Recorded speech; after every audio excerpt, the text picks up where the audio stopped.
ফ্যাসিবাদের সাথে জড়িতদের বিচারের জন্য যে তদন্ত কমিটি গঠন করা হয়েছে সেই তদন্ত প্রতিবেদন প্রকাশের দাবিতে আমরা আজকের এই আনুষ্ঠানিক মার্চ ফর জাস্টিস আমরা কর্মসূচি পালন করছি এবং এই কর্মসূচি আজকেই শেষ নয়।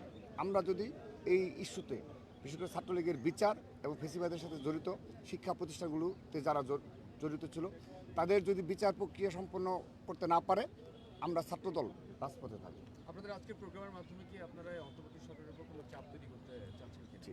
না, আমরা মূলত বিশেষ করে বিশ্ববিদ্যালয়ের প্রশাসনের নিকটে আমাদের দাবিগুলো যে তারা শিক্ষা প্রতিষ্ঠানগুলোতে যে ছাত্রলীগের যে সন্ত্রাসীদের যে নৈরাজ্যকর পরিস্থিতি সৃষ্টি করেছিল, সন্ত্রাসী কার্যকলাপ করেছে, তাদের সকলের সবাইকে বিচারের আওতায় নিয়ে আসার জন্য আমরা মূলত এই কর্মসূচি পালন করছি।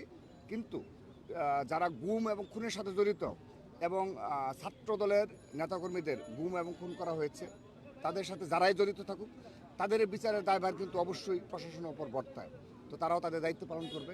অর্থাৎ ছাত্রলীগের বিচার এবং বিশ্ববিদ্যালয়গুলোতে যারা ফ্যাসিবাদের সাথে জড়িত ছিল তাদের বিচারেই হলো আমাদের মূল দাবি এবং সেই মূল দাবিটি হলো আমাদের বিশ্ববিদ্যালয় প্রশাসনের নিকট। পরবর্তী কর্মসূচি সম্পর্কে আজকে কিছু পরবর্তী কর্মসূচি কি ঘোষণা দিবেন? জি, আমরা সত্যিকার অর্থে আজকে যেহেতু আমরা অপেক্ষা করেছি, আমরা কিন্তু দেখেন এই নির্দলীয় সরকারকে বারবার সর্বাত্মকভাবে সহযোগিতা করে যাচ্ছি এবং আজকের দিন পর্যন্ত আমরা কোনো কর্মসূচি ঘোষণা করিনি। আমরা নীরবে নিবৃত্তি থেকে সাধারণ শিক্ষার্থীদের মনোভাব বুঝেই ক্যাম্পাসগুলোতে বিচরণ করছি। আমাদের কোনো হল দখল বলেন রুমে পেশি শক্তির প্রদর্শন সামান্যতম সেই নজির কিন্তু আমরা নেই। আমরা চেষ্টা করে যাচ্ছি, কিন্তু এর মাঝে কিন্তু আপনি 5.5 মাস অতিবাহিত হয়ে গিয়েছে। তো বিচার প্রক্রিয়া যদি দীর্ঘসূত্রতা হয় তাহলে সেক্ষেত্রে কিন্তু মানুষের মাঝেও একটি সংশয় সৃষ্টি হয় যে আদৌ এই সরকার এই ছাত্রলীগের সন্ত্রাসীদের সত্যিকার অর্থে বিচার প্রক্রিয়া সম্পন্ন করতে পারবে কি না, কিন্তু তাদের সেই সদিচ্ছা রয়েছে কি না। আমরা নিষিদ্ধ করা হয়েছে, নিষিদ্ধ করা আর হলো যারা অপরাধী তাদেরকে বিচার করা এক নয়, কিন্তু তো তাদেরকে বিচার করতে হবে। বিশেষ করে আমরা বিশ্ববিদ্যালয় প্রশাসনের দাবি জানাচ্ছি তারা যেন অতি শীঘ্রই তাদের তদন্ত প্রতিবেদন প্রকাশ করতেই হবে। আপনাদের আলটিমেটামটা কি?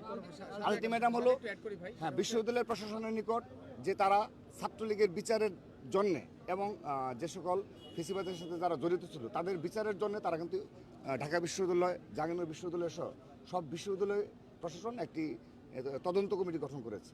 তো 5.5 মাস 4 মাসও কিন্তু তারা সেই তদন্ত প্রতিবেদন প্রকাশ করতে পারেনি।